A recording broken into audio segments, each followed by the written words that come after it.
Good morning and welcome to Fox 29's News Now on this Tuesday morning. We're going to get started with a stern warning from health officials. Stop vaping. 5 deaths and hundreds of illnesses across the country have been linked to e-cigarettes, and Delaware is now joining the investigation after 3 possible illnesses were reported. Fox 29's Lauren Johnson filed this report. Hey there, guys. So yeah, it's a cloud of confusion over these vaping related illnesses. People not sure how or why it's happening. So now the warning is just to put the vaping devices down until we can figure out more. And so 5 deaths, nearly 500 hospitalizations, 33 states all across our country related to these devices and e-cigarettes. The symptoms: coughing, fatigue, shortness of breath. The CDC has not pinpointed a single device, a liquid, or a common ingredient. Many, but not all, were tied to marijuana or THC cartridges purchased off the streets. Well, I'm very terrified and I'm bothered that I do it. And I wish I could quit this addiction, so I'm definitely trying.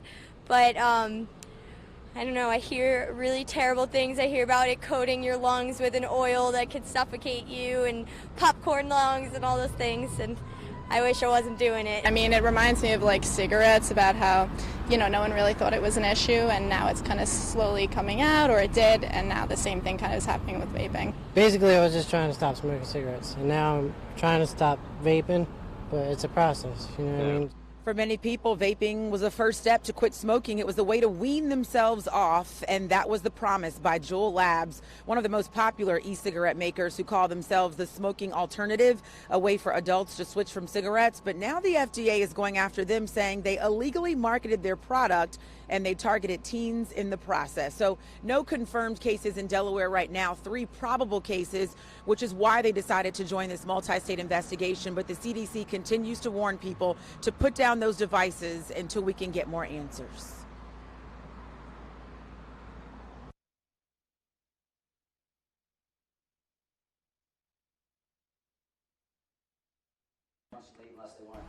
And in Delaware County this morning, the Bon Air Fire Company is set to reopen now that the fire board has agreed to accept the resignation of a volunteer firefighter who is associated with an extremist group.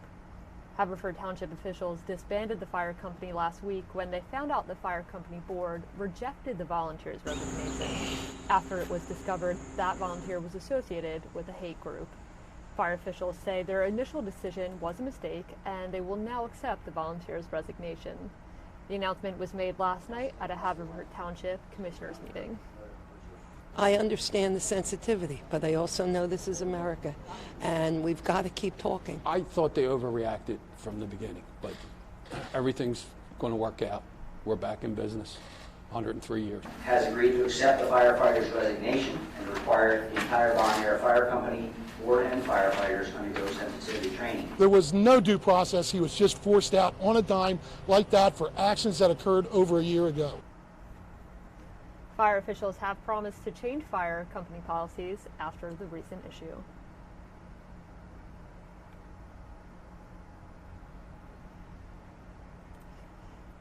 And in political news this morning, Republicans are hoping an 11th hour pep talk from President Donald Trump will propel them to a special election victory Tuesday in a GOP-friendly House district in North Carolina, a race that could illuminate their chances of retaking the House majority and Trump's own re-election prospects in 2020. Fox News correspondent Doug Luzader has more from Washington this morning on the congressional contest that could tell us a lot about the race for the White House. Democrats pick up a Republican state in 2020. We may get a better idea of the prospects for that today in a special election that is happening. It's going to have nationwide attention. It certainly will. So that means it's going to have Doug Luzader's attention as well. Here we go. It's today. Mike and Alex, good morning. There are 2 special elections in North Carolina today, but one of them is getting the lion's share of attention because of what it might tell us about 2020. Who voted early for Dan Bishop? President Trump last night in North Carolina, pushing his own re-election, but also the candidate he hopes will win a special congressional race today in that state, Republican Dan Bishop. And I share your values. I'm not ashamed of your values. I'm going to defend your values in Washington, D.C. Bishop is running against Democrat Dan McCready after an earlier election there was mired in fraud allegations. This is a district that the president won by more than 11 points back in 2016. It's competitive in no small part because McCready positions himself as a moderate, open to working with the president. If I have the honor of serving, I would like to work with the president on lowering prescription drug costs. But this is a bellwether race that may be a preview for 2020 because it will be a test of Democratic appeal in a traditionally Republican state. And for the president, the GOP seat in Congress is critical. Tomorrow, we take the first steps to firing Speaker Pelosi and winning back the House in 2020. And speaking of Congress, lawmakers returned to work yesterday, with Democrats in the House Judiciary Committee moving ahead with an impeachment investigation, something Speaker Pelosi cautiously backs. Do you support the resolution that Chairman Nadler has put forward? Yes, I do. I think that you should characterize it as what it is, a continuation of what we have been doing, and we all work together on these things. And the president does not want to give Democrats any more votes in Congress, which is why he is really kind of going out on a limb here and engaging in this special election. If the Republican loses, the president's got some explaining to do. That's Mike for and sure. Alex. And that'll be a big topic tomorrow with you. So we'll see you tomorrow about this time. Thank you. Thanks. Doug. And moving on to your Fox 29 Weather Authority. The Philadelphia area is slated for a muggier Tuesday with a mix of some morning sun and afternoon clouds.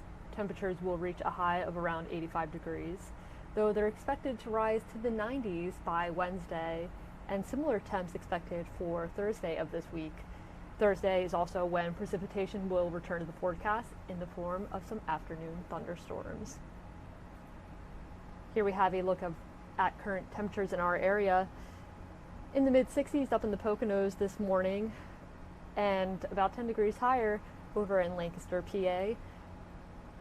Around the same 73 degrees here in the city of Philadelphia, and it's already nearing 80 degrees down the shore in certain parts. Atlantic City, 78 degrees, and a few degrees shy of that in Wildwood.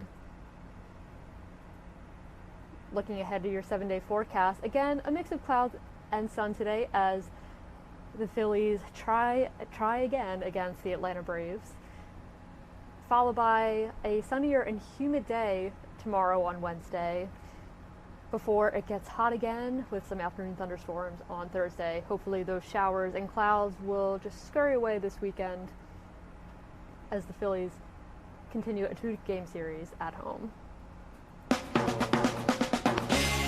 And don't forget to download the latest version of the Fox 29 Weather Forecast to have the latest forecast.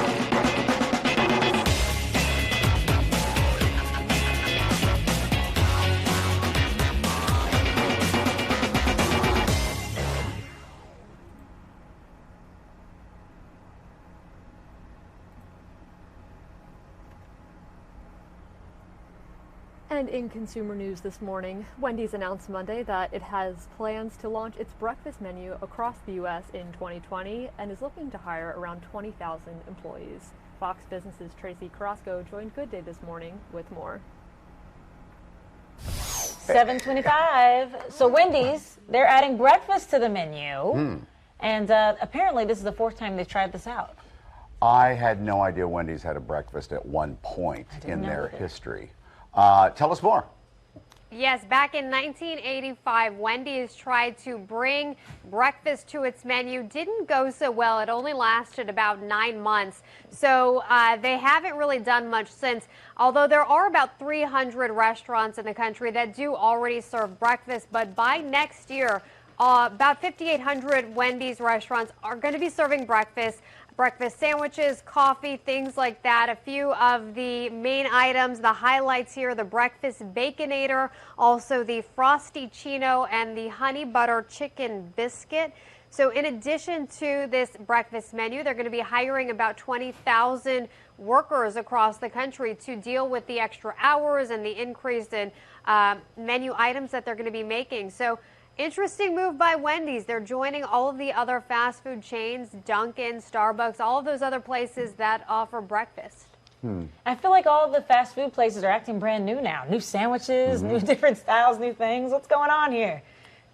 trying to stay relevant, trying to keep those customers, because I think a lot of people have moved away from fast food restaurants. They've tried to do the healthier options. They are maybe trying to save money. They don't think of going to these places for breakfast. So I think they're trying to do things to entice customers back in. Mm-hmm. Oh, we'll see if it works.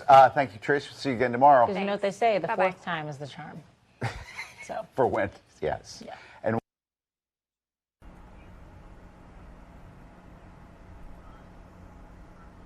So you're kicking me out because I'm gay? Are you kicking me out because I'm gay? Yes.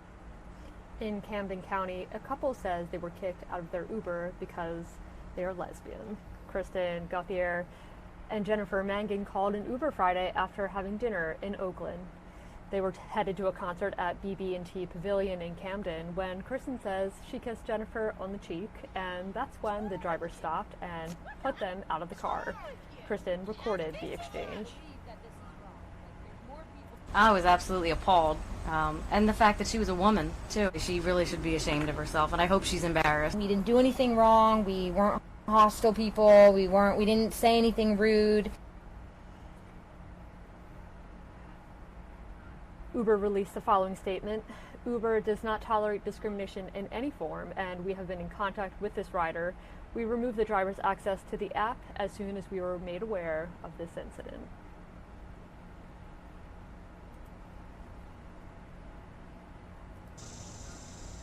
In Camden County, Cherry Hill officials are considering a proposal to ban short-term rentals after recent controversies involving homes listed on Airbnb. We told you last month how several people had complained about the former home of late boxing legend Muhammad Ali, which has become a rent-for-party house. While the town says the new ordinance doesn't specifically have to do with that house, rentals of fewer than 30 consecutive days would be prohibited under the proposal. If approved, it could be in place by November. And in Newcastle County, Rodney Square in Wilmington is getting a $7 million makeover. The square had once been a highly sought after space for politicians and entertainers, but hasn't been maintained in the last decade or so. That's why the city has hired architect Bill Lenahan, who says the new square will be greatly inspired by Dilworth Park, right here outside of Philadelphia's City Hall.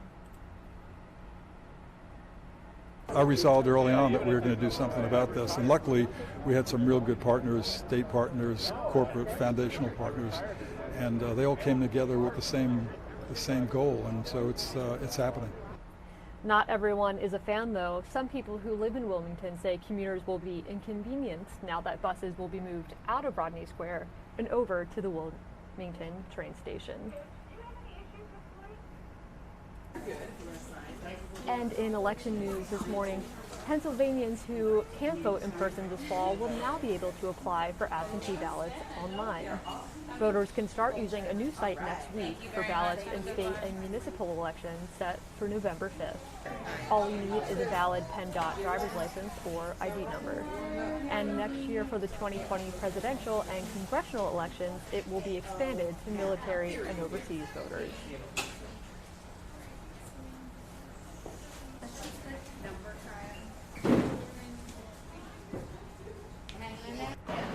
Someone that I just actually met And today, Dress Down Day is but coming I up next feel like month, I've a had huge to fundraiser for visit Philly schools. Buy a t-shirt, help a kid. T-shirts and pins are for sale to raise funds for any school of your choosing. And yesterday in Love Park, they held a pep rally and pop-up shop to help kick it off. I'm so excited that the 2019-2020 school year is in full swing and that everyone in the city is coming together to secure additional resources for our children. Last year, more than 1,200 people bought shirts, raising more than $38,000 for 140 Philly public schools. Dress Down Day is scheduled for someone that I just actually met today, but I feel like I've had a real And on Good Day this morning, a mother has been charged with murder after police say she beat her own 5-month-old son to death in Philadelphia's Tioga neighborhood. Attorney Jennifer Brandt joined us this morning to discuss the case. Newcastle County, we're learning more about the infant in Bear, Delaware, who allegedly died at the hands of a daycare worker last week. And we now have pictures of 4-month-old Isabella Harper. Authorities say she died after the worker allegedly placed her hands over the infant's mouth and nose, causing her to suffocate. And there are reports that she did this for about 3 minutes.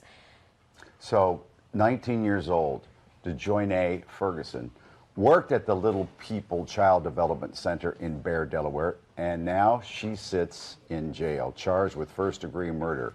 Bail has been set at $1 million cash. Attorney Jennifer Brandt is here. Not surprised by the size of that bail either. Oh, no, not after you hear the details of this story. And a lot of it was caught on surveillance, so we have actual footage of what happened.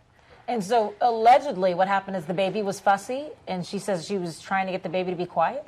That's what she says. Yeah, she picked the baby up, based on what the surveillance reports say, she picked the baby up by its shirt and put it on a changing table and then put her hand over the baby's mouth and nose for about 3 minutes. Oh, 3 minutes? Yes. And she had gloves on. And yes. And she says allegedly it was to stop the baby crying. So she was lying about it. Did she not know that there was a tape? I don't know if she knew. She probably should have known if she worked there that there would be surveillance going on there, which is a good thing. And a lot of daycare centers have that, so parents can kind of see their children and, you know, see what goes on during the day.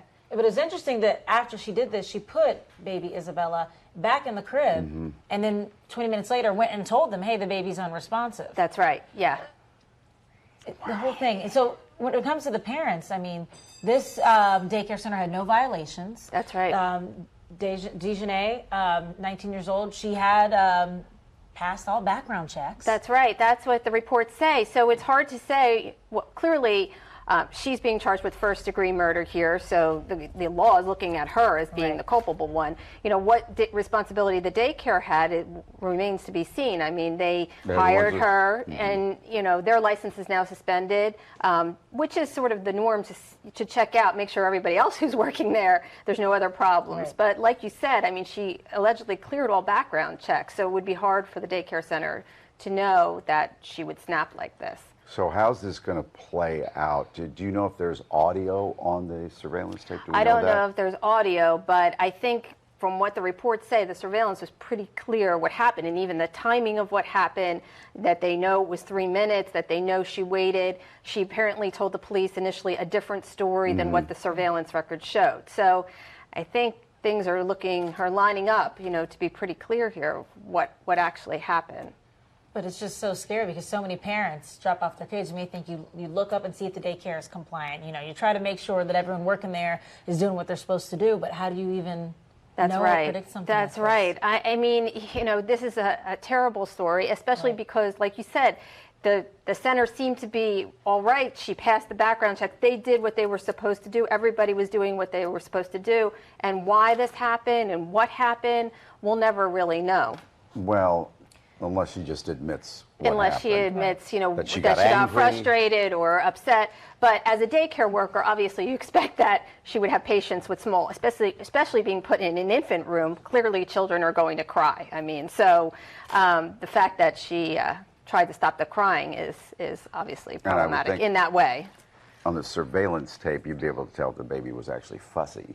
Right, you know, right. with movements and things like that. Right, right. And the fact that she put her hand over the baby's mouth and nose. For 3 minutes. Right. One would think that if you do that a child is not going to be able to breathe. Right.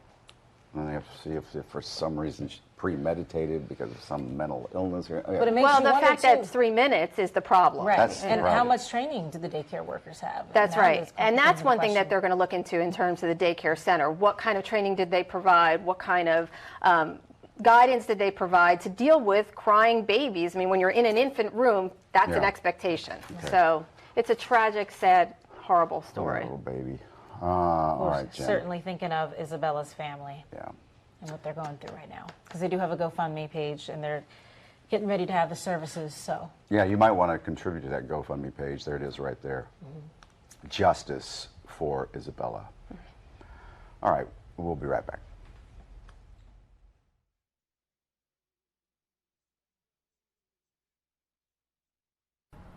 And more on Good Day this morning. A new study suggests that biological aging may be reversible. Dr. Mike joined Good Day this morning to discuss. Because Brad Pitt's character is getting younger and younger as Benjamin Button. Now, are you telling me that if I take these pills, I can turn into Brad Pitt? No. Oh. No. Now, I mean, you are a Brad Pitt to there's many no question viewers. about it. I mean, I see it all the time. The word Pitt is used a lot, yes. Right. No. The bottom line is that this new study is fascinating to me because it exudes science. So, what the researchers were doing at UCLA was trying to stimulate a gland called the thymus. The thymus gland is up here in your, not in your neck, but in your chest, high up. And what it does, it's for your immune system. And they were trying to stimulate that by giving people growth hormone. Now, the problem with growth hormone is that sometimes it can increase blood sugars. So they then decided to give these 9 people, 9, that's it, all right? They gave them metformin and another agent called DHEA. All right, and these 3 compounds were given, and not only did the thymus get better, but then they looked at the genetics of these people and found there was improvement in their epigenetic clock. Now, what is that? What is that? Yeah, that is the age of your DNA. And they found there was a reversal of about 2.5 years in the genetic age, what we call DNA methylation. It's called the epigenetic clock. It kind of says where you are. You might be 40, but your epigenetic clock may say that you're 60 because you have not been good to your body. So with this occurring, does that mean you'll live longer? You would If live your longer. DNA is longer? It could lead to radical breakthroughs in improvement in your immune system. And remember, cancers, all kinds of things, not just infections, are affected by your immune system, but it could reverse the process of aging, if you will. Now, go ahead. It sounds like it was an accident. Well, not an accident, but they were just mixing stuff like a cake mix. We got 3 things going in there. Oh, poo, look at this. We can reverse this aging. What we call a serendipitous finding. Serendipitous. And what's, go ahead. No, go ahead. No, you go. You were coming forth. Will we see anything on the outward? Like, if I were to look at you like, oh, that's right, you're reversing. Before people go out there saying, I want my metformin, my DHEA, and my growth hormone, this was 9 people. I know. It's too early to tell. And the bottom line is that I don't want people doing it. There may be something here, but we need more science, more data. Sure, you can't get this anyway. It's all in a lab out at UCLA. But that's how Viagra was invented, too. That was an accident, wasn't it? Yeah, it wasn't for erectile dysfunction. It was for blood flow, wasn't it? Right, because it's a vasodilator, and that allows more blood flow, and look what happened there. Guys started taking it, whoa, what happened there? Well, there's blood flow. Oh, not from blood flow, Not from personal experience, No, of course. certainly not. You don't need no stinking Viagra, do you? I read about it. Oh, you read about it. You have a friend? I have a friend. Oh, okay. Asking for a friend. Yeah. Yeah. Dr. Mike, thank you. I love you both. We'll see. And more on Good Day this morning. It is time for some back-to-school scheduling stress. School, sports, homework, and appointments. It can be a stressful time for parents. So we had an expert join Good Day this morning to help you manage your kids' busy schedules. Back in school now for a week, and now it's time for parents to find a way to juggle the school, the homework, all the activities after school, on the weekends, not to mention any job you may have outside of the home. You gotta also eat. Sometimes it doesn't seem like we have time to eat. This scary mommy Instagram post speaks to so many of us. The mom has to climb a ladder just to fill in her giant scheduling board. Mom's the Worst wrote this, and it keeps getting shared. I did what the parenting book said, and it totally worked. Just kidding. We're all crying. As you saw last week, Karen Hepp is one busy human being. 3 boys. We were live last week showing her youngest son Kellen's first day of kindergarten. This morning, we have a parenting expert, a parenting coach here to help organize Karen's busy schedule. Karen, hello. Hi, here she is. Maria Sanders, thank you for joining us. You're a parent coach, you're a certified expert in all of this one. You've got 2 kids as well. I do. How old are your kids? 6 and 8. So we're all in the same thing together, which is, I feel like as grown-ups, we just got handed our schedules this week when we figure out what our kids' schedules look like. So here's my schedule with my kids right here. So, you know, the normal work areas for the parents. So Quinn, this one, I just got a whole new one. This just in. He also got an additional soccer, which is going to be almost every single day. So here's his, you know, on Sundays, of course, we got our, Bob Kelly was like, where's your church? Here's our CCD and our church. But during the week, it's the crazy time where he's out the door the first one, and then he's got his, you know, they've got basketball for one kid, he's got soccer, and these are at the same time, and it's just the insanity. So as parents, what do we do when we have these kinds of crazy schedules where we're trying to figure out every single one of our kids and it's all competing at the same times? Let's start with, how do we organize it? First, take a deep breath. Because that, I'm sure, makes you feel a little better, knowing that the job's going to get done. It almost always does, right? So it's figuring out what your resources are. What your resources are outside of the family and within the home. We'll come over this way. So you say have a family meeting. So why should we have a family meeting? What are we trying to discuss when we got a schedule like this? You're trying to figure out who can take over some of the jobs so that it doesn't all fall on you. So maybe some of the older kids can help with getting themselves on the bus, making themselves breakfast, packing lunch the night before. Planning starts well in advance of actually needing the plan in place. So having a family meeting, you can also figure out, oh, do I have a friend who can shuttle my son to soccer instead of it always being me? And that's my big problem. When I have these kids at the end of the day, they both have basketball. I've got a soccer at a 6:15. So this kid's got to get dropped off. And then I also have this kid who's got to get to basketball. So one person cannot be doing all of these things while watching the little, you know, the baby. So I feel like I need to carpool, I need to use friends, right. And it's very difficult to try to do it all alone. Yeah, and be okay with that. A lot of parents think, especially moms, think they have to get it all done. They have to be the one to do every little bit in piece, but it takes a village. That's an old saying, but it's a current statement. I think the problem for all of us, and I know that you feel this out there, is making dinner. Everybody needs a dinner at a different time. How do we make that time easier?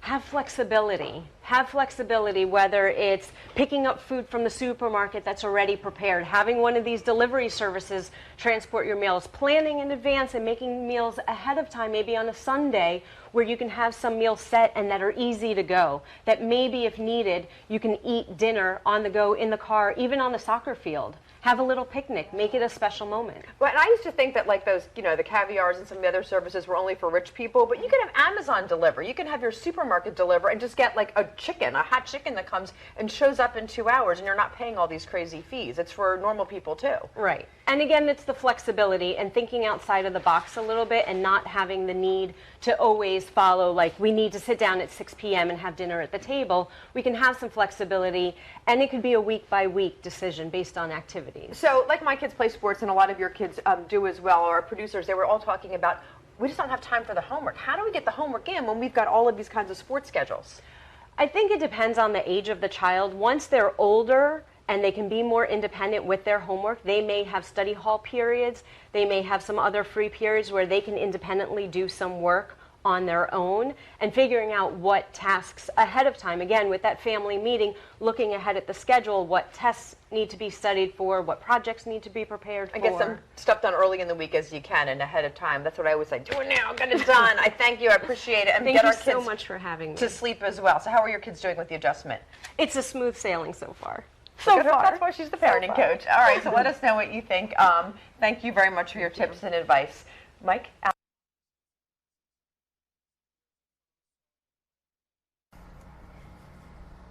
And more on Good Day this morning.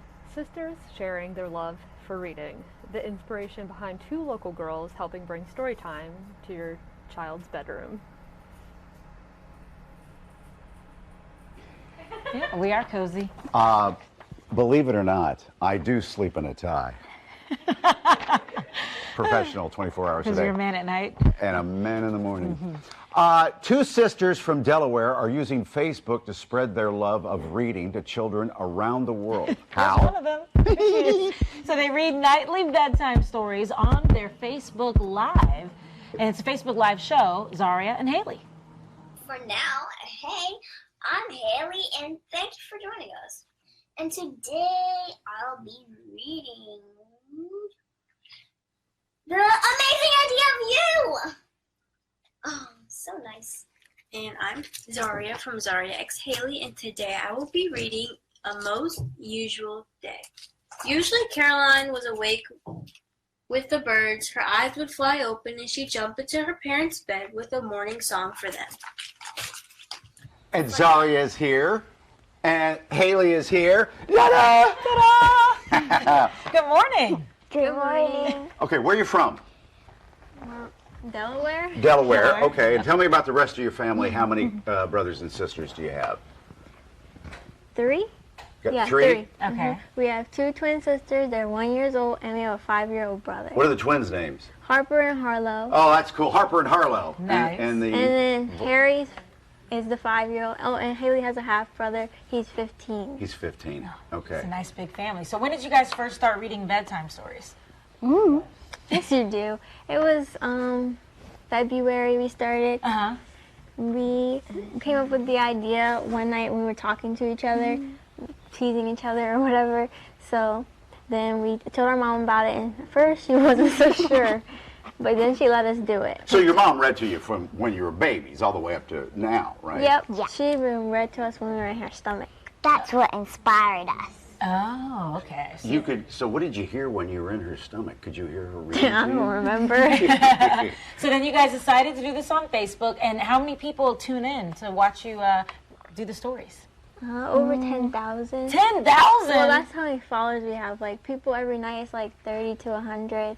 That's great. Why? Why do you want to read bedtime stories? Is it for people that don't have moms and dads? Something like that. Is it fun? Yeah. So is this like in your room? Where do you get all the books from? That's our nook. It's like a little corner in our house, and the books are all of ours. We still have more books, but those are the books all over the house. Yeah. There's books everywhere. It's chaos. Yeah, Mom's been collecting books for us since we were babies. So I can see you have a nice collection there. So what time do you guys do this, Monday through Friday? 8:30. Well, no, now 8 o'clock. 8 o'clock. Okay. Eastern. Could you do it now? At just past 8 o'clock in the morning for us? Okay, I have a book that I kind of like right now. It's called Pete the Cat, and I love going to sleep to this. Can you read it to us? Okay, come on over here. Okay, we got to get in the bed though. We have so bed we can rolls. have our bedtime story. So come on over. You want the green one? Okay, I'll take the green one. All right. Oh, I can't remember the last time I was in a sleeping bag. Haley, do you like looking at yourself on TV? You are awfully cute. You got to come over here so you can read us the story. Come on, Haley, get it together. You going to tuck us in too, or no? You're just going to do the reading? She's like, I'll just do the reading. Okay, start, please. We're ready. Di, can you turn the lights down a little bit? Thank you. I like a little darker. Shh, it's story time. Go ahead. All right, we're ready. Is there always this much laughing in story time? Pete the Cat, the wheels on the bus. Okay. Ooh, okay. It's my favorite. We don't have all night, and I mean all night. She's flipping. We need to see Pete the Cat's driving license to see if he can drive the bus. Oh, okay. So we see the driver. Oh, thank you for showing it to the camera for our viewers at home. A cat can't drive a bus. Well, let's see. Yeah. Oh, yeah? Yeah. The wheels on the bus go round and round, round and round. The wheels on the bus go round and round all day long. Let me see. Oh, nice. Yeah, look, it's driving the bus. A cat can drive a bus. Yeah. Told you. I know you did. All right. Wait. Jinx, now you owe me $20. What did I do? Oh, you missed your place? Is it my fault, really? Just give her $20. Okay. All right, go ahead. You just like Alex. 30. 30? Oh, she's up the price now. 30. Oh, just keep reading. The horn on the bus goes beep, beep, beep, beep, beep, beep, beep, beep, beep. The horn on the bus goes beep, beep, beep all day long. Now 40. $40? I thought this was a free service on Facebook. Okay, what's the next page? Nope. The wipers on the bus go swish, swish, swish, swish, swish, swish, swish, swish, swish. The wipers on the bus go swish, swish, swish all day long. Let me see. Oh, you sing too. Now 50. I love it. Oh, all right, I'm going to be quiet. Yeah, I think it's every time you talk. This is going to be like a hotel room. Now 60. Oh! Just keep going. Okay, keep going. He won't say anything else. The signals on the bus go blink, blink, blink, blink, blink, blink, blink, blink, blink. The signals on the bus go blink, blink, blink all day long. That is very good. Now 70. What's Facebook? What time again? Is it 8 o'clock? p.m. Okay. Now 80. Okay. And what's the name that people can search for on Facebook? Zaria X Haley. Zaria X Haley. Okay. That's very nice. Read one more page, please, and I'll give you $100. We're getting sleepy. Okay, one more page. The motor on the bus goes zoom, zoom, zoom, zoom, zoom, zoom, zoom, zoom, zoom. The motor on the bus goes zoom, zoom, zoom all day long.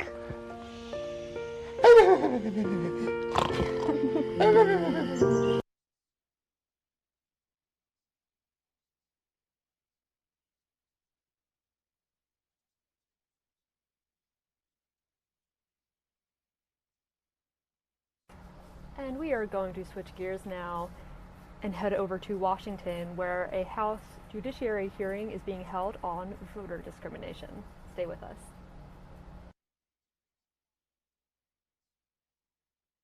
While the current administration has not filed a single case under the VRA, private litigants have won more than 24 Section 2 cases since Shelby County was decided.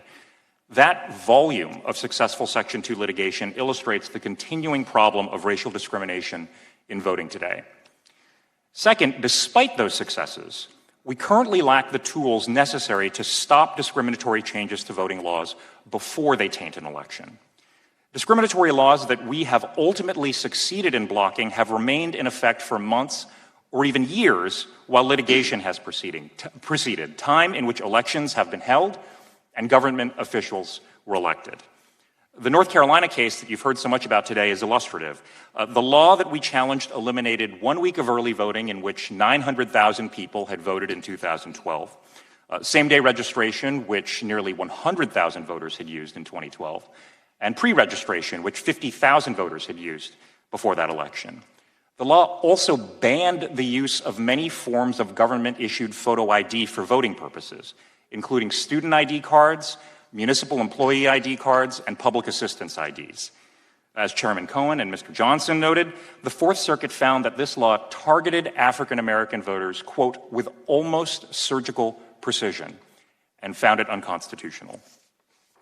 But that case took $5.9 million, including expert fees and attorney time, and 34 months to litigate. In the interim, the 2014 general election took place, and 190 federal and state government officials were elected under what was later determined to be an unconstitutional regime. That law has been struck down, but that election cannot be rerun. There's no way now to compensate the voters of North Carolina or our democracy itself for that gross injustice. And that's just one example. My written testimony details 10 Section 2 cases that the ACLU has litigated since Shelby County, in which we ultimately obtained favorable outcomes for our clients, but only after a dozen elections were held and 350 federal, state, and local officials were elected under discriminatory laws. The VRAA would address this problem in two ways: with a new preclearance provision based on a rolling formula accounting for recent voting rights violations, and a clarified standard for preliminary injunctions in Section 2 cases. Both would help prevent discriminatory laws from taking effect before an election. Third, overall, the bulk of Section 2 litigation happens at the local level, where changes to voting laws are more difficult to monitor and highlights the need for the VRA's transparency and notice requirements. Fourth and finally, a handful of states, of formerly covered states under the Section 5 preclearance regime, account for more than half of successful Section 2 cases since Shelby County was decided, which indicates that voting discrimination remains concentrated in certain areas and that particularly strong protections are justified in those places. Congress has a duty to take strong action to fulfill the promise of the Reconstruction Amendments, that all Americans should be free to participate in our democracy on equal terms, free from racial discrimination. Thank you. I look forward to answering any questions you have today. Thank you, Mr. Ho. Our next witness is Mr. J. Christian Adams. He's appeared before us again previously. President and General Counsel of the Public Interest Legal Foundation. From 2005 to 2010, he worked in the voting section at the United States Department of Justice. Prior to his time at the Justice Department, he served as General Counsel of the South Carolina Secretary of State. He received his law degree from the University of South Carolina School of Law. Mr. Adams, you're recognized for 5 minutes. Thank you very much, Chairman Nadler, Chairman Cohen, Ranking Member Johnson. President and General Counsel of the Public Interest Legal Foundation, we're dedicated to preserving election integrity and the constitutional decentralization of power so states may administer their own elections. I'm presenting evidence today of 2 instances of voter discrimination and disenfranchisement that I've been working on. The first is a case recently decided by the Ninth Circuit in July. I represented retired Air Force Major Dave Davis. Major Davis served on Guam and decided to live there on retirement. Guam is governed by the Federal Organic Act of 1950. The Organic Act bans racial discrimination in voting and explicitly incorporates the protections of the 15th Amendment. Nevertheless, the legislature of Guam passed an election law confining the right to vote in a status plebiscite to a preferred racial group, so-called native inhabitants. In other words, Guam imposed voter qualifications based on blood ancestry, much like the Oklahoma grandfather clauses struck down by the Supreme Court over a century ago. Now, Congress has required Guam to adhere to civil rights obligations in the 15th Amendment and other federal statutes. But ironically, Guam also received over $300,000 in federal funds from the Department of the Interior to conduct education campaigns about this very same racially discriminatory voting process. That is something Congress can fix. When Dave Davis sought to register to vote at the government office, his registration form was marked void by election officials. The form is in my written record, in my written statement. Even in the Jim Crow South of the early 1960s, Southern registrars were not brazen enough to deny the right to vote explicitly on having the wrong racial blood. We filed suit in federal court way back in 2011, and the case is still continuing because Guam has been zealous in defending the racially discriminatory laws. It is so blatant that the United States District Court in Guam granted Mr. Davis summary judgment in 2017, and in July of this year, the Ninth Circuit affirmed. Despite this brazen racial discrimination, not a single civil rights organization took the case. Not a single civil rights organization offered to help Mr. Davis. Now, despite the long inventory of voting cases that we know about, not even a single civil rights organization filed an amicus in this case. In some voting cases, such as challenges to South Carolina voter ID, these same groups managed to duplicate or triplicate each other, despite the fact that not a single person was disenfranchised by the South Carolina voter ID law. Why is this important? It is important that reauthorization of the Voting Rights Act, if it occurs, is not done in a way that affects partisan interests, because all too often civil rights enforcement is also about partisan interests. To add insult to injury, Mr. Davis could not even get the United States Department of Justice to help him in 2011. His pleas were ignored by the Civil Rights Division. No case was filed on his behalf. No amicus was filed to help him. No nothing. Even after the Ninth Circuit Court of Appeals in 2005 ruled that he had a ripe case, the Justice Department failed to act. Oddly, ripeness was cited by the chief of the voting section in an internal Inspector General report as to why the DOJ did not help Mr. Davis. Finally, on November 2017, the Justice Department did what it should have done 6 years earlier and appeared in court seeking to strike down the racially discriminatory voting law. Congress can do something. For one, stop public funding of racially discriminatory election public information campaigns.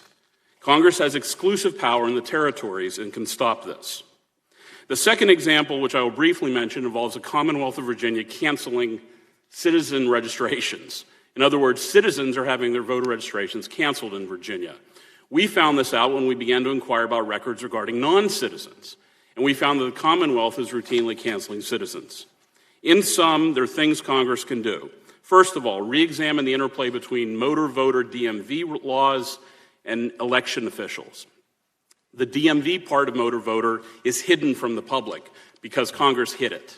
Secondly, Congress has shielded state motor vehicle departments, and that shield should go away.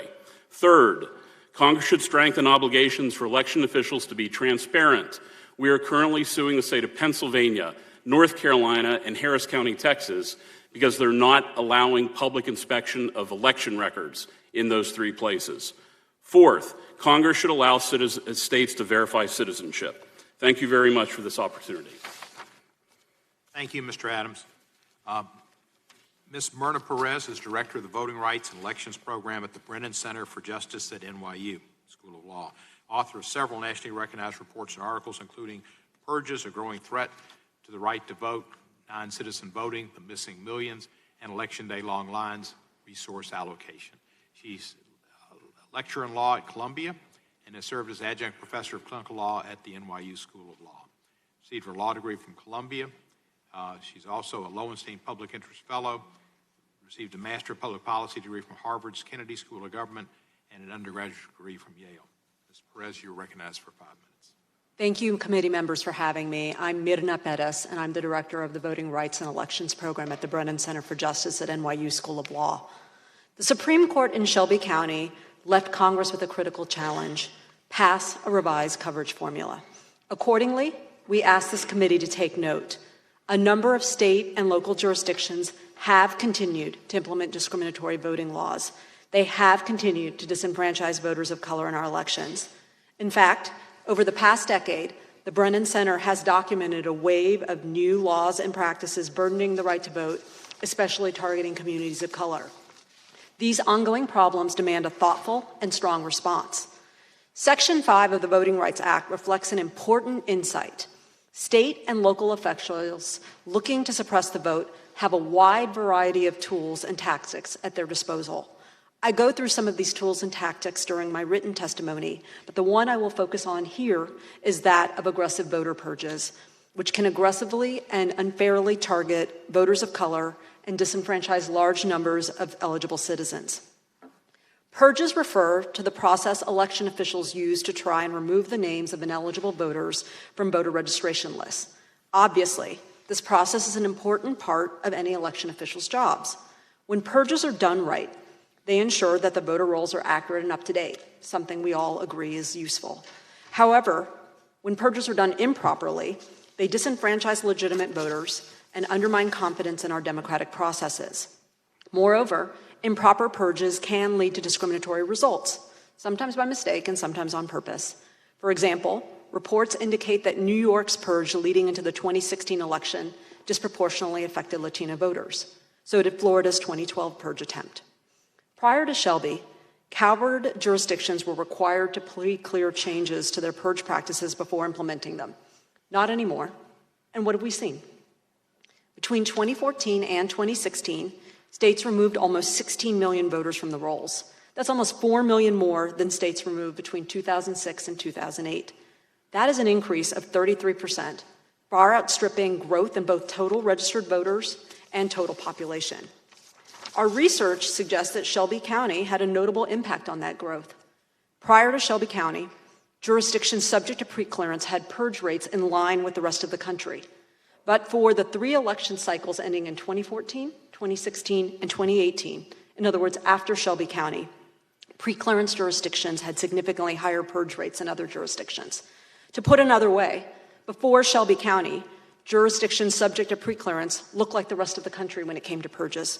But after, formally covered jurisdiction increased their purge rates, while everyone else remained about the same. We calculated that 2 million fewer voters would have been purged between 2012 and 2016 if jurisdictions previously subject to preclearance had purged at the same rate as other jurisdictions. We've seen several improper purges since Shelby.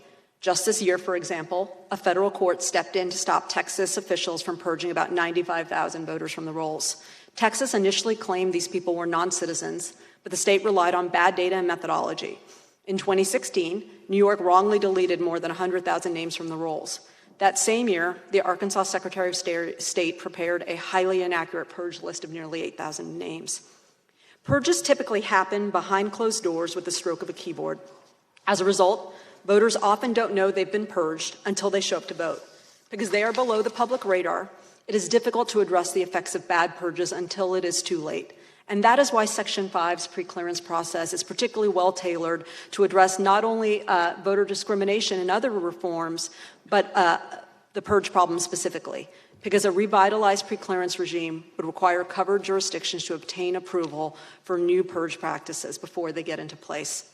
The need for pre-clearance is particularly urgent in light of developments over the last decade. We have new databases popping up which supposedly identify ineligible voters, but they're producing flawed results that can lead to improper purges.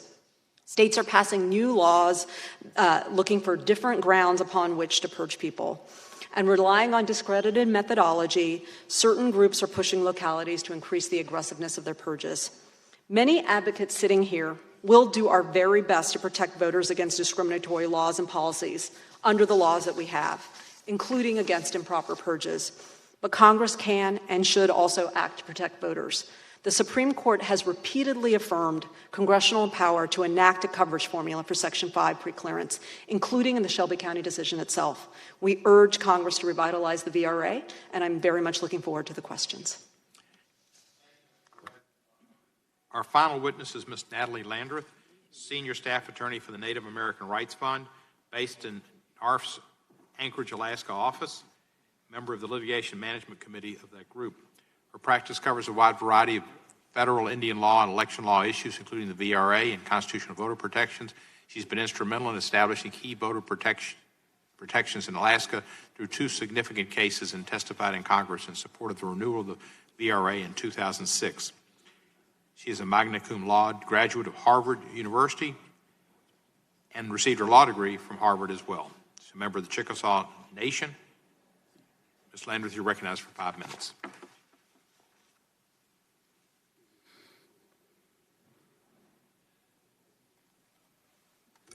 Ms. Perez, can you help her?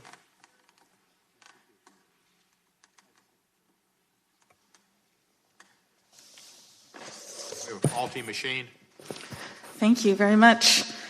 My name is Natalie Landreth. I'm a citizen of the Chickasaw Nation, Imatobi family. I'm here today in my capacity as a staff attorney at Native American Rights Fund, otherwise known as NARF.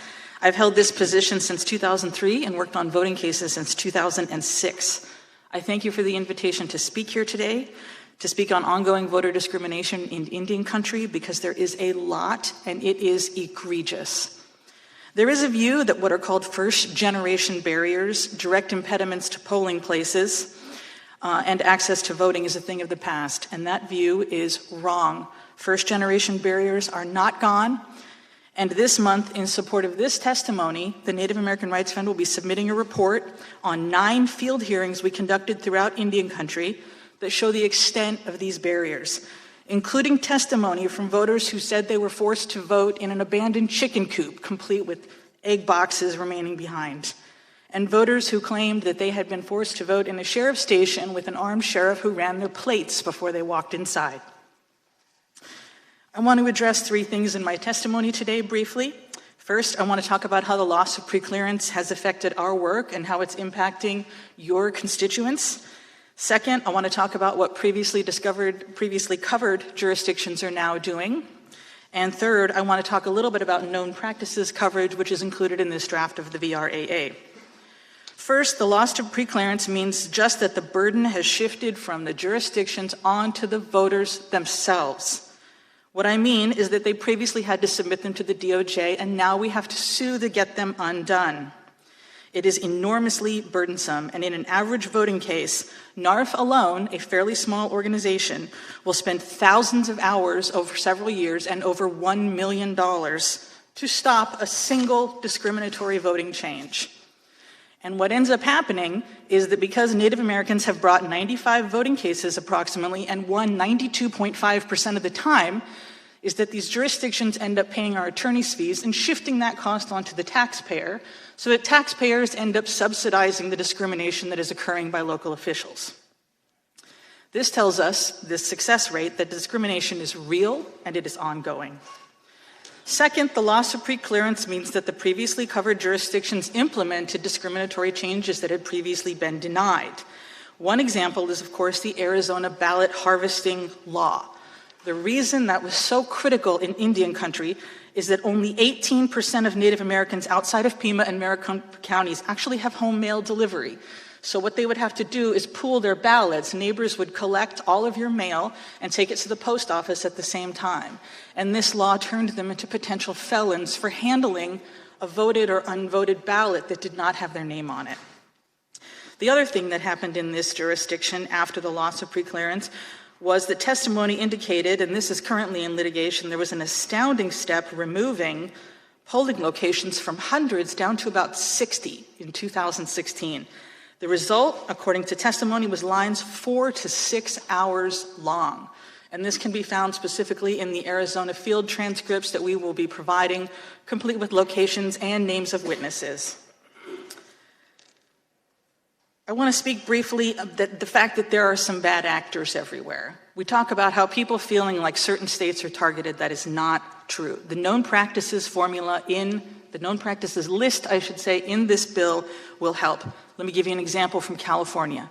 Somebody testified that they were unable to register to vote in Northern California because their local jurisdiction considered a mobile home not to be a permanent residence, and therefore people on this Indian reservation were not being allowed to vote. Fortunately, Secretary of State Alex Padilla was in the audience at the time, and we understand this has since received some attention. Another jurisdiction not covered, whose practices would be addressed by the known practices component of this bill, North Dakota. Very well publicized situation. What some people consider to be a facially neutral law that is completely false because 24% of Native Americans have no ID. The court said it best. You need an ID to get an ID in North Dakota. Most of the elderly Native Americans were born at home. So they don't have birth certificates from the 20s, 30s, and 40s. And they can't get the documents they need, not to mention a significant number of them have no access to transportation to do that. So I would like to close by saying that the known practices section lists these pieces, but so does a component bill that we have drafted based on our field hearings and the findings therein called the Native American Voting Rights Act. We encourage this committee and Congress to pass the VRAA and also the Native American Voting Rights Act. Thank you. Thank you. Firstly, I'd like to compliment our panel. First panel I think I've ever witnessed that all got to 5 minutes and stopped. Great. We'll now proceed under a questioning, which is a 5-minute rule with questions, and I will recognize myself for questions. Mr. Ho, you mentioned some jurisdictions where Section 2 cases have taken place since Holder, Shelby v. Holder. Where are those jurisdictions? Are they predominantly in any particular class of jurisdictions?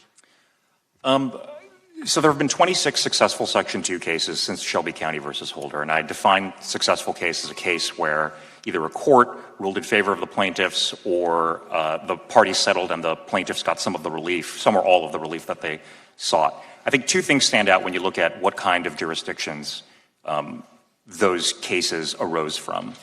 The first is that of those 26 cases, I think 16 of them, and there's a table in my written testimony that sets this out, happened at the local level.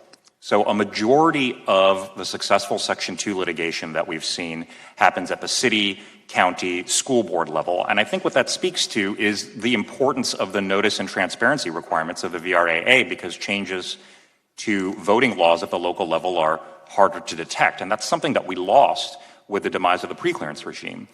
The second thing is that a majority of these cases arose from a small handful of states, and again, they're set forth in my testimony, that used to be covered by Section 5. And that provides, I think, some evidence that the problem of voting discrimination remains concentrated in particular places and justifies particular congressional attention to those places. And those states, if I remember correctly, that were in the preclearance area were all in the old Confederacy, but for Arizona, as far as states go. Is that not accurate? As far as fully covered states go, I believe that's right, but there were some partially covered states, California and New York, that were not. And they were partially covered. That's because they were local jurisdictions. They happened to be in the state. That's correct. Right. And then those were the states where most of this Section 2 action took place. That's correct. So the old expression in the song Dixie, "Old times there are not forgotten," maybe has more of a current ring than one would understand. Well, I think the numbers speak for themselves. Yes, sir. Ms. Perez, on purges, what are some of the reasons for purges? There are a lot of reasons for purges. Some of them are necessary. We want our voter rolls to be clean, so people are removing them because people have died, people have moved, people are no longer eligible because of a criminal conviction. The problem that we are seeing in this country is that purges are on the rise. The protections that were once available to let the public and the Department of Justice know about purge practices that had changed are no longer available. And when people are purged, they often find out on Election Day when it's too late. Are some of the purges because people haven't voted in X amount of elections for a certain period of time? A number of states have different practices that they use. Every state in the country that is subject to the NVRA has a process by which if someone is flagged for a certain reason for removal, they can be given a notice, and if they don't respond Let me go back to my question. Sure. Do not some jurisdictions purge you because you haven't voted within the last 2 years, 4 years, 6 years, or whatever? There are some states that have policies like that, yes. And are those states have any particular similarities? Are they particularly in pre-clearance states, or are they just willy-nilly? No, sir. But one of the things that is important about the pre-clearance provision is that it accounts for changing practices. So a state could change its practice to encapsulate more people in the purge process. But you said, did you not say that since Shelby versus Holder, purges have increased in pre-clearance states while they have not increased in other states? That is correct. That is correct. The states, however, that use a policy like, for example, I'm assuming you're pointing to Ohio's and the like, that use a failure to vote as a trigger for sending a notice, and other ones are in more places just in the southern states. You're familiar with Australia, where it's required by law that you have to vote. That is correct. So how do they get along? They don't have to purge anybody, do they? I'm actually not familiar with how they enact the law, but what I think is important in this country is that we have a continuing evidence of discrimination, and Congress has vast authority to be able to rectify that pursuant to its authority under the 15th Amendment. Ms. Gupta, since the effective suspension of Section 5 preclearance, Holder, Shelby, what has been the pace of litigation under Section 2, which we discussed with Mr. Ho, in formerly covered jurisdictions compared to non-covered ones? Have you seen the pre-clearance states that were in the previous Voting Rights Act be more active and have been found in litigation to have been more active? Well, private litigants like my colleagues sitting here at the table have certainly had to engage in much greater activity in Section 2 litigation. And my colleague Dale Ho, the chart really shows the degree to which there's been a need for Section 2 litigation in jurisdictions that were previously pre-cleared or had a pre-clearance regime with the Justice Department. And I also, there's been a stark marked contrast now with the Justice Department under the Trump administration, which has not opened a single voting rights investigation. But for the private litigants, the effort now to become aware of hyperlocal changes, which are often very hard to detect at the national level, has become imperative to be able to protect people's right to vote. And it's why we're here today to urge restoration of the Voting Rights Act. Thank you. Mr. Johnson, you're recognized for 5 minutes. Thank you, Mr. Chairman. Mr. Adams, I've watched you with a very pensive expression on your face here the last few moments. Is there anything you want to respond to before I ask questions, something you've heard? First of all, I apologize for not having a poker face. It is a couple of states were left off the list of states under the old pre-clearance regime were covered. It's not all Dixie. It's South Dakota. It's Alaska. It's New Hampshire. It's Michigan. Parts of New York were covered, New York City, but that translates into New York State when it comes to rules that are passed in Albany related to the elections in New York. So it's not just Mississippi and South Carolina. Thanks for that clarification. It's not often in this era that a federal appeals courts find purposeful discrimination based on race in voting, but the Ninth Circuit Court of Appeals did just that in the case you've described. Can you just elaborate a little bit more on the significance of that Ninth Circuit decision and how it compares to any other recent federal appeals court rulings of intentional race discrimination in voting? Well, right. The case in Guam that I testified about, you literally have on the voter registration form a blood ancestry test. It's on the form that you have to say who your parents are. And so it says you have to have the right blood before you can vote. And the court in the Ninth Circuit ruled that this is intentional discrimination. Now, we often hear, and I understand that circuit courts trump district courts, but we often hear about the surgical precision quote. We hear that over and over on a loop. But the reality that really bears some reading is the lower court ruling, which I understand was reversed, but it was a rare, many hundred-page factual finding that there was not intentional discrimination. It's not often that an appeals court reverses factual findings, but they did in that case. Has it ever been easier to vote in this country? In other words, it seems we've made a lot of progress on access to voting. I wonder if you'd elaborate on that. I think there's an awareness among election officials at the state level about the importance of making it easier to register to vote. I've testified, I think, to this committee, or maybe it was to the Oversight Committee, that it has never been easier to register to vote in America than it is in 2019. It has never been easier to vote in America than it is in 2019. When an illegally cast vote negates the effect of a legally cast vote, that constitutes a suppression of voting as much as any other vote suppression efforts. Can you describe how measures to protect the integrity of the vote are themselves measures designed to protect the vote? Right. And look, I don't buy the idea that you can't get it right, right? You can have clean voter rolls, you can have integrity, and everybody gets a chance to vote. I think, for example, that voter ID should be free and easy to get. And that's why the South Carolina voter ID law should have never been objected to by the Holder Justice Department. In fact, there was a fail-safe mechanism, and in the end, we know what the outcome of that was. That the district court, even though that the burdens were reversed, and that's what Section 5 does, is reverse the burdens, the district court still ruled in favor of South Carolina and said, despite the millions of dollars spent by the groups fighting it and saying that it was discriminatory, the court ruled that it was not. And it's an example of how Section 5 can be abused if it's reauthorized. I think I have time for one more question about the Guam case. I noticed it was only the Trump Justice Department that was willing to ultimately help Major Davis in his case against Guam.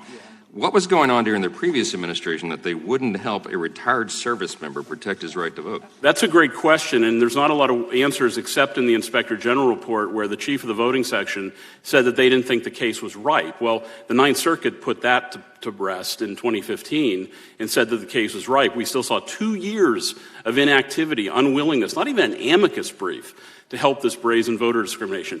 If you look at the record of the Bush Justice Department, the Obama Justice Department, and the number of cases filed, you will see very clearly the Bush Justice Department was far more active, and Section 2 enforcement, and I've testified in previous testimony to this committee, Section 2 enforcement from 2009 to 2017 virtually went to sleep.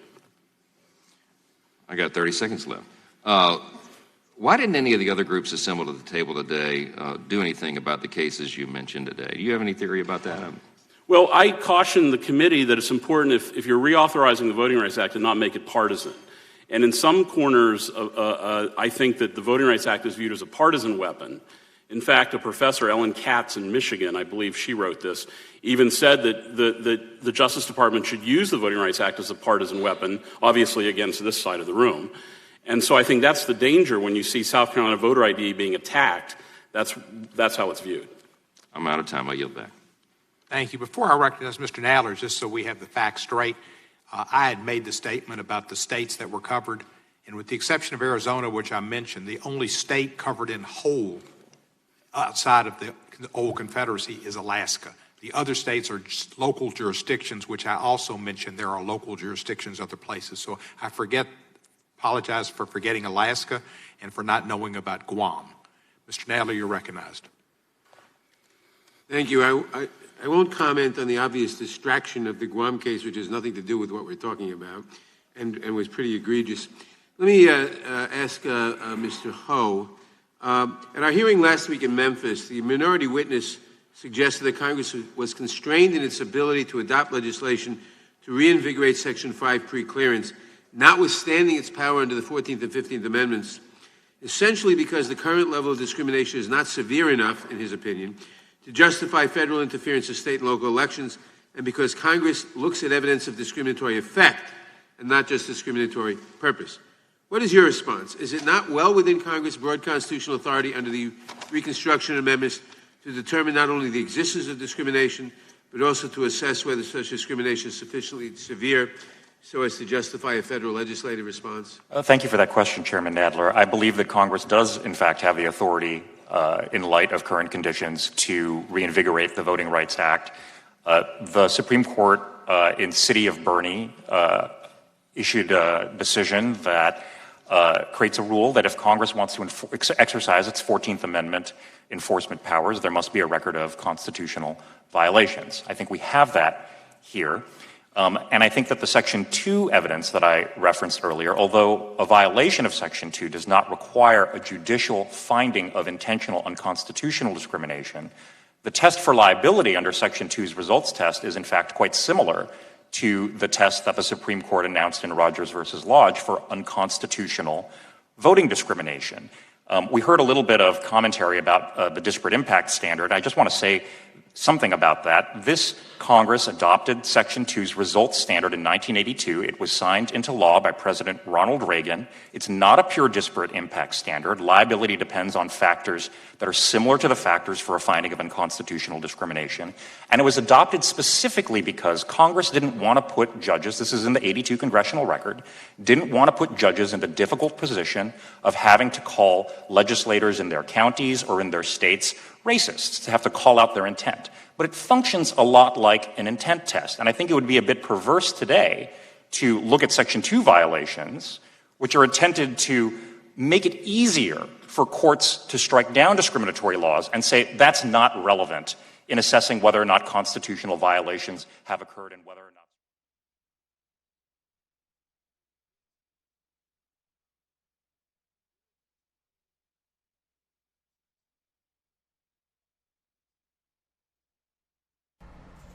And that is going to do it for us today at Fox 29's News Now. Be sure to catch us again tomorrow at 10 a.m. and follow us at fox29.com as well as our mobile app and across social media. And thank you for joining us this morning.